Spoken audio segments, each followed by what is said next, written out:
Hey everyone, welcome back. So, today we're going to be talking about another bad habit. This bad habit is drunkenness, and our verse comes from Proverbs 20, verse 1. It states, "Wine produces mockers, alcohol leads to brawls. Those led astray by drink cannot be wise." So, alcohol is a very toxic numbing agent, and this world has an unhealthy attachment with a lot of numbing agents. Drugs or alcohol or whatever you're using to numb yourself from anything that you are feeling is called a numbing agent. And while this verse talks about alcohol and wine, there are many other vices that we have that are unhealthy and that lead us to not have a proper sober mind. So one of the most commonly used is obviously alcohol. We now have underage drinking. We have people that are over drinking, people that are overindulging in it, and people that are dying even from alcohol poisoning because it is that bad of a habit to have. It is unhealthy for our bodies and it is unhealthy for living in the spirit. So why do we drink? Well, many people will have many reasons, but one of the ones that are most common is people that get drunk because of these reasons. They say that they do it to numb a pain.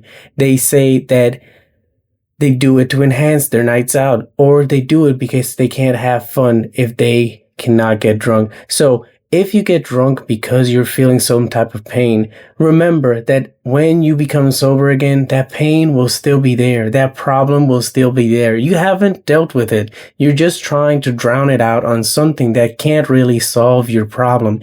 If you're doing it to enhance your night out, then you really shouldn't be going out if you can't have fun without alcohol. If alcohol is something that you need to have in order to have a fun night, then there is something wrong in ourselves that we have to battle against. So you cannot think that this is something that you can do, because when you're needing something to enhance your nights, when you're needing something to numb the pain, there is something inside you that you are not addressing. See, the problem with getting drunk is it provides a temporary solution, not even a solution. It provides temporary numbness to what you want to do, to what you don't want to be feeling, to what you don't want to see, to what you don't want to feel.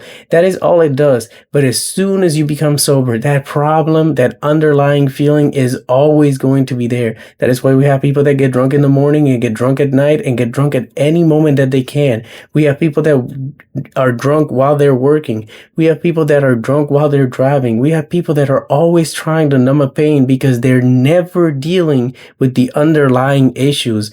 And the problem when we're not addressing these is we're not getting closer to God. We think of ourselves as our quote unquote little g God because we think that we can solve it with these solutions that don't really add anything to our lives.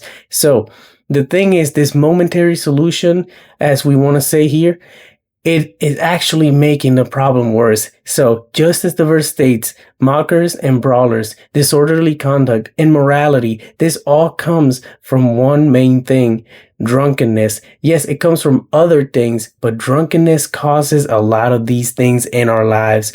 So when we become drunk, what happens to ourselves? We lose who we truly are and we become somebody else. You've seen them cry when they get drunk. You've seen them brawl and get agitated when they get drunk. You've seen them be loudmouthed and supposedly that's their true self coming out. In reality, that is their numb and disorderly self coming into fruition in that moment. That disorderly conduct actually annoys people around them and it destroys relationships too. When alcohol is your vice, it will kill you.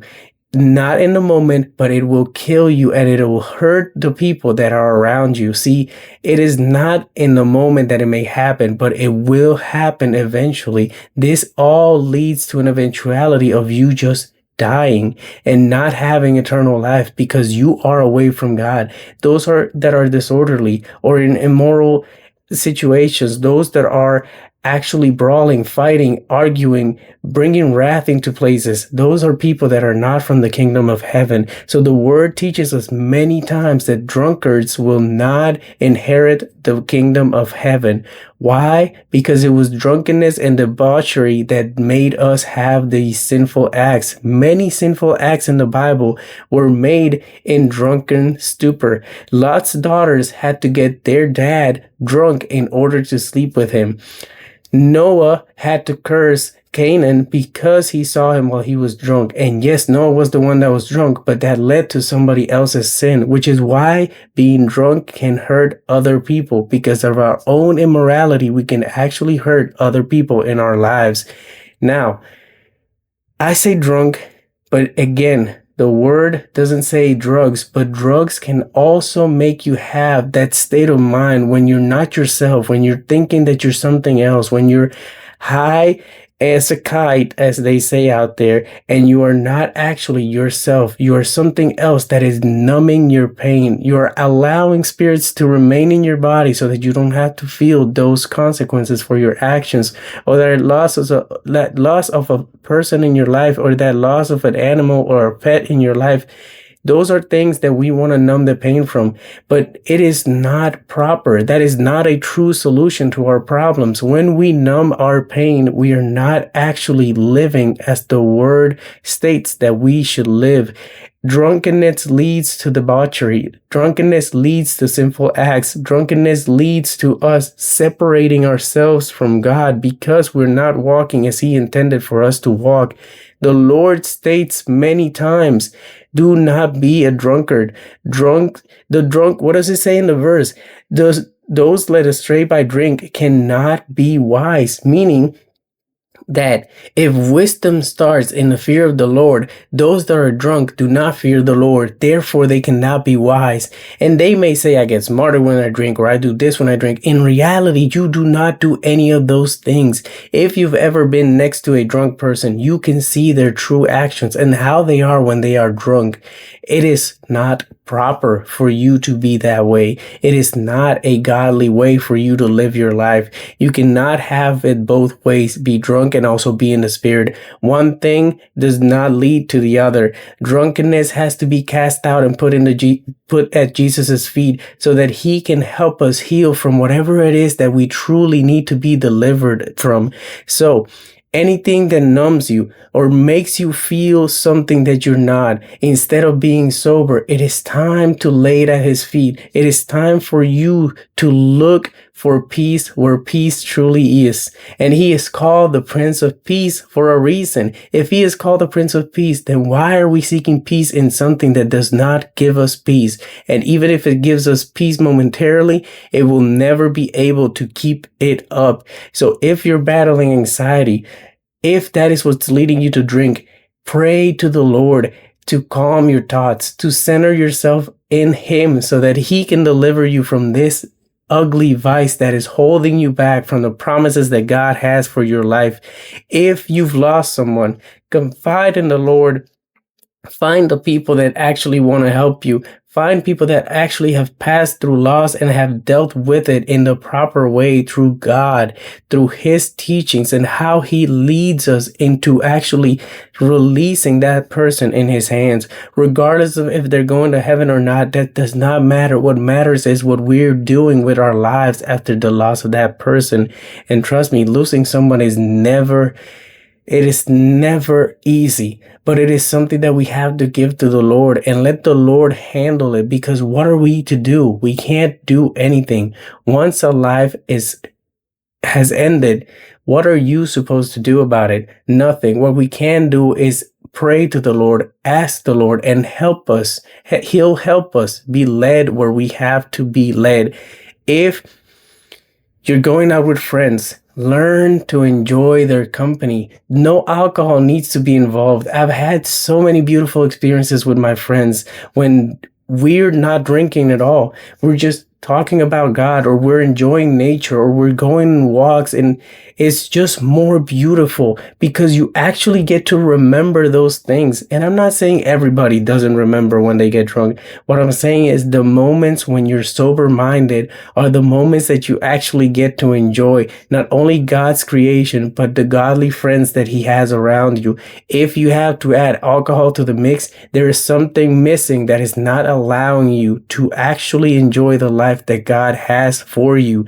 So, it is time to learn to have godly friends that lead you in a godly manner. And not only that, it is time to stop destroying the temple of God. It is time to stop destroying our body with alcohol, with poisons, with drugs, with whatever we are putting in our bodies that does not belong to it. It is time to start treating it as God intended for us to treat it. It is time to give your vice to the Lord because the Lord is asking you for it. He is actually telling you, bring me your vice, and then I will give you mine, which is easy to carry and light. So if He's telling you that, why not come to Him that has the authority to actually free you from everything that's holding you back? He will deliver you from it as He has delivered many people from it. And He knows all your flaws. He knows all your mistakes, and He still loves you regardless of that. Regardless of what you think that the Lord feels about you, the Lord loves you and wants you to come back. It is time to let go of all those vices. It is time to start treating our body, our temple, where the Holy Spirit may reside, as He intended. It doesn't matter what it is. It is time to accept if you have an addiction, accept that you have it, because that is the first step to seeking help. You first have to admit that you need help. Bring it all to Yeshua's feet, Jesus' feet, the one who can rescue you from it, the one who's rescued people right in front of my eyes. He is the one that wants you to be healthy, to have a proper life, and to actually live as He intended for you to live. Go into the place where He wants you to go. It is not too late. Do not let the enemy deceive you saying that it is too late. It is not too late. While you still live, while you still have life, while you're still here, it is actually still, there is actually still time for you to reach, to seek, and He will find you. So please, it is time to put the bottle down or the can down or whatever you're using to drink or drug yourself. It is time to put it down, to cast it away, destroy it, and take it away from your areas. It is time to give it up and come get biblical backup and come to God, which can lead you away from those things.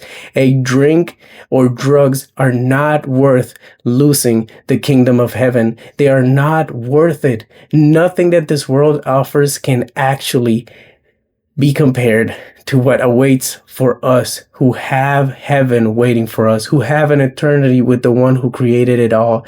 There is nothing in this world. So again, the Lord is asking you to throw the bottles, the trash, anything that you're putting in your body, throw it away. Cast it at His feet and ask Him to deliver you from it. Go somewhere where you can actually be delivered from it. Go somewhere where they can actually help you sober up and become a biblical person. Bring your life to Him, and He will guide you to an everlasting life. Thank you so much for listening. God bless.